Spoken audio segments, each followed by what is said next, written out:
गोरक्षनाथ पीठ के पीठाधीश्वर महंत योगी आदित्यनाथ का अपराधियों से निपटने का इतिहास रहा है।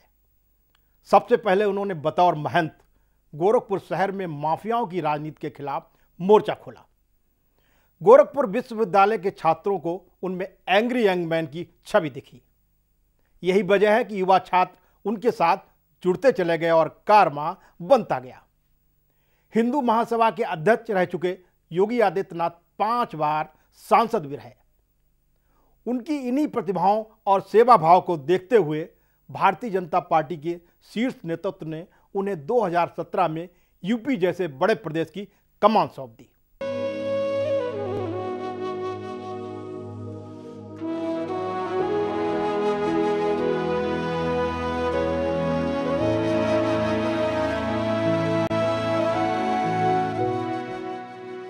उत्तराखंड के पहाड़ी इलाके से आया एक सीधा साधा सा दिखने वाला युवा, नाम अजय सिंह बिष्ट। अजय सिंह बिष्ट, जिसने कुछ दिनों पहले ही गोरखपुर के नाथ संप्रदाय के मुख्य पीठ में महंत अवैधनाथ से 15 फरवरी 1994 को नाथ संप्रदाय में दीक्षा ली थी, सन्यासी जीवन अपनाया। योगी जी जो है वो एक ऋषि है, एक महात्मा है और एक दिव्य पुरुष है। लेकिन संत बनने के बावजूद आम लोगों की समस्याओं को लेकर जन आंदोलन करने पर उतारू हो जाता है। कहते हैं कि एक बार गोरखनाथ मंदिर ट्रस्ट द्वारा संचालित इंटर कॉलेज के छात्रों का विवाद बाजार में एक कपड़े के दुकानदार से हो गया। दुकानदार ने छात्रों पर पिस्टल तान दी थी, जिसके बाद तमाम छात्र युवा सन्यासी योगी आदित्यनाथ के पास पहुंचे। फिर उनकी अगुवाई में छात्रों ने बाजार में उग्र प्रदर्शन किया और इस जन आंदोलन के दौरान स्वयं युवा योगी आदित्यनाथ एसपी आवास की दीवार पर चढ़ गए। आखिरकार पुलिस अधीक्षक ने योगी की मांग पर छात्रों के हित में मामले का निपटारा कराया। 80 के दशक में गोरखपुर की पहचान गुंडों के शहर, माफियाओं के शहर के रूप में ही दुनिया में थी। उस समय बीबीसी जब भी गोरखपुर पर कोई समाचार देता था तो केवल यहाँ के गैंगवार के बारे में बताता था। हरशंकर तिवारी और वीरेंद्र शाही के बीच गैंगवार सामान्य घटना हुआ करती थी। गोरखपुर अपराधियों का केंद्र था, व्यापारी असुरक्षित थे, वसूली उनका एक प्रमुख धंधा था।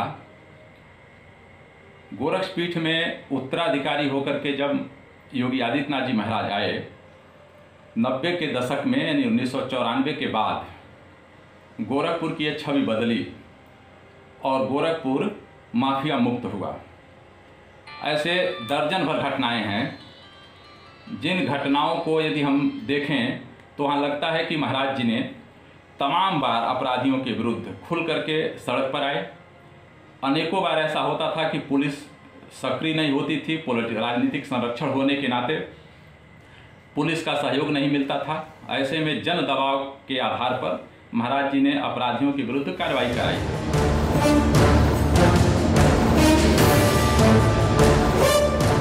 बताते हैं कि 90 के दशक में जब पूर्वांचल में 2 सफेद पोश बाहुबलियों हरि शंकर तिवारी और वीरेंद्र प्रताप शाही की पकड़ कमजोर पड़ती जा रही थी, उस वक्त गोरखपुर समेत पूर्वांचल और पड़ोसी राज्य बिहार में खौफ का दूसरा नाम बन चुके श्री प्रकाश शुक्ल का दौर चरम पर था। उस दौर में भी योगी आदित्यनाथ ने बदमाशों को अपना रहनुमा कभी नहीं बनने दिया और ना ही किसी बदमाश का साथ दिया।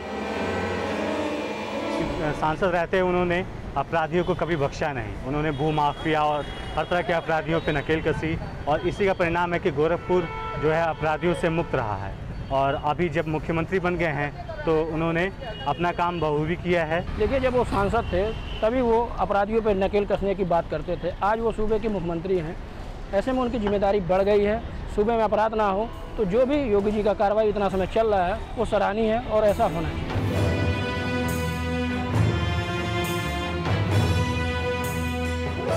उन्होंने शुरुआत से ही गलत को गलत और अच्छे को अच्छा कहा, जिसके कारण कभी उन्होंने पीछे मुड़कर नहीं देखा।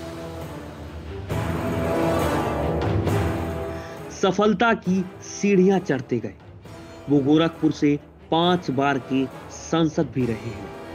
अपने काम को पूरी ईमानदारी से करते चले आ रहे हैं। देखिए, मैं आपको ये बता दूं कि योगी आदित्यनाथ जी महाराज जब गोरख पीठाधीश्वर थे और जब 98 में पहली बार सांसद बने, उसके पहले गोरखपुर के जो व्यापारी थे उनको गुंडा टैक्स देना पड़ता था, रंगदारी देना पड़ता था। बिहार और पूर्वी उत्तर प्रदेश के अपराधियों का शरण स्थली गोरखपुर बना हुआ था। तब महाराज जी ने नारा दिया था कि हमको गोरखपुर को मच्छर और माफियाओं से मुक्त कराना है, और उसको लेकर जो सरकार पोषित आपराधिक गतिविधियाँ चल रही थी उसको उन्होंने जन बल के बल पर समाप्त कराने का प्रयास किया। अपराधियों के विरुद्ध हमेशा वो संघर्षरत रहते थे। जब भी गोरखपुर में कोई घटना अपराधियों के द्वारा होती थी तो जनता को लेकर सड़क पर उतरते थे और दबाव बनाकर प्रशासन के द्वारा उनके विरुद्ध सशक्त कार्रवाई कराते थे। आपको याद होगा कि उस समय एक डॉक्टर JP सिंह थे जिनकी हत्या कर दी गई थी अपराधियों के द्वारा, या डॉक्टर मदेशिया का अपहरण कर लिया गया था। तो पूज्य महाराज जी केवल सांसद थे और जो अपराधी थे वो सत्ता के संरक्षण में रहते थे, लेकिन जनता को लेकर वो सड़क पर उतरे और उन अपराधियों के विरुद्ध एक सशक्त कार्रवाई हुई। कहने का तात्पर्य यह है कि योगी आदित्यनाथ जी महाराज का प्रभाव जब से गोरखपुर में बढ़ा तब से गोरखपुर में रंगदारी बंद हो गई, गुंडा टैक्स बंद हो गया, अपराधी गोरखपुर छोड़कर चले गए। योगी जब सांसद थे तब भी और आज भी जब वो प्रदेश के मुख्यमंत्री हैं, अपराध और अपराधियों को मुंहतोड़ जवाब देते नजर आते हैं। भ्रष्टाचार के मामले में जीरो टॉलरेंस की नीति पर चलने की जो हमारी प्रारंभ से ही नीति रही है, हमारी सरकार इस मुद्दे पर किसी प्रकार का कोई कॉम्प्रोमाइज नहीं करेगी। अपराधियों से भी, चाहे वह कोई भी हो, कितना बड़ा क्यों ना हो, बहुत सख्ती के साथ निपटने का कार्य करेगी। कानपुर में 8 पुलिसकर्मियों की हत्या के बाद गोरखपुर समेत तमाम जिलों की पुलिस को टॉप 10 बदमाशों की सूची तैयार कर उन पर कड़ी कार्रवाई करने का सख्त निर्देश सीएम योगी आदित्यनाथ ने दिया है। जिन लोगों ने भी ये घटना अंजाम दी है,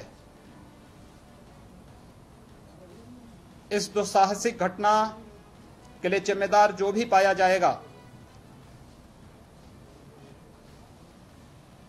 कानूनन वह व्यक्ति इस घटना की सजा भी भुगतेगा। और मैं इस बात के लिए विश्वास दिलाता हूं कि हमारे जवानों का ये बलिदान किसी भी स्थिति में व्यर्थ नहीं जाएगा। बताया जाता है कि टॉप 10 अपराधियों के अलावा हिस्ट्री शीटर और सफेद पोश अपराधियों के बारे में भी पुलिस जानकारी जुटा रही है। शासन के निर्देशों के अनुरूप सभी जनपदों में टॉप 10 अपराधियों की सूची बनाई गई और साथ ही साथ ये थाना स्तर पर भी टॉप 10 अपराधी चिन्हित किए गए हैं। और हम गोरखपुर में सर्किल स्तर और SP स्तर के सभी स्तर के टारगेट्स निश्चित कर रहे हैं, और जिससे कि उन पर कड़ी कार्रवाई की जा सके और उनको कंट्रोल में रखा जा सके और कानपुर जैसी घटनाएं दोबारा ना हो, इसके लिए पूरी तरह से पुलिस तैयार और मुस्तैद है। हम इन चिन्हित अपराधियों पर जो भी चिन्हित किए जा रहे हैं, इनके जो मुकदमे पुराने चल रहे हैं या जो भी नए हैं, इन पर सख्त से सख्त कार्रवाई की जाएगी।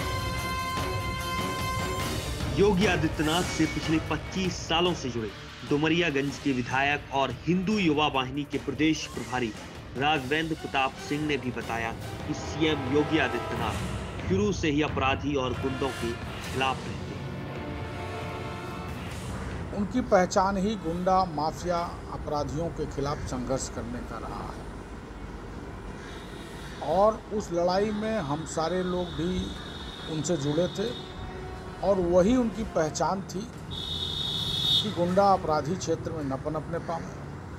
और आपको देखने में भी लग रहा होगा कि योगी जी के आने के पहले गोरखपुर में फिरौती, लूट, माफियागिरी, गुंडागर्दी चरम सीमा पर थी। जब से पूज्य योगी जी उत्तराधिकारी हुए, हर मुद्दे पर उन्होंने अपनी जान को जोखिम में डाल करके भी संघर्ष किया, लेकिन कभी अपराधियों को प्रश्रय नहीं दिया है। और आज मुख्यमंत्री बनने के बाद भी वह पहचान पूरे प्रदेश और देश को भी दिखाई दे रही है।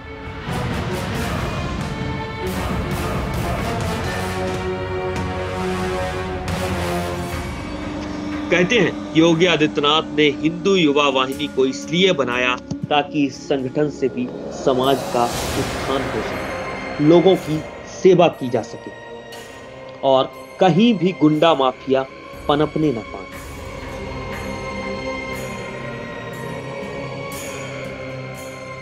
ब्यूरो रिपोर्ट, सहारा समाचार।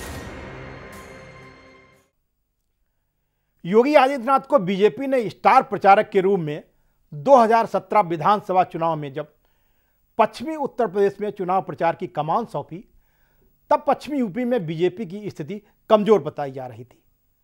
मैं उस समय उनके साथ हवाई दौरे में था।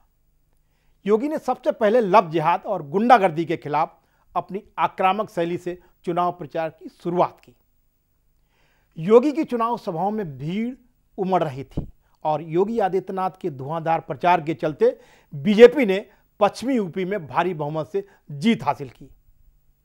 चुनाव के दौरान भीड़ का नारा था मोदी मोदी योगी योगी। वहीं भीड़ का दूसरा नारा था अब भगवा कहो या केसरिया, सर चढ़ के ये रंग बोला है। यूपी ने उत्तर खोज लिया, योगी संग यूपी डोला है। और चुनाव के बाद बीजेपी के शीर्ष नेतृत्व ने योगी को ही मुख्यमंत्री पद की जिम्मेदारी सौंपते हुए कहा कि यूपी में गुंडाराज को खत्म करने का आपने जो वादा किया था वो आप ही निभाइए। और सीएम योगी ने जनता से किए वादे को निभाया है। इसी के साथ अब मुझे दीजिए इजाजत। सहारा पढ़।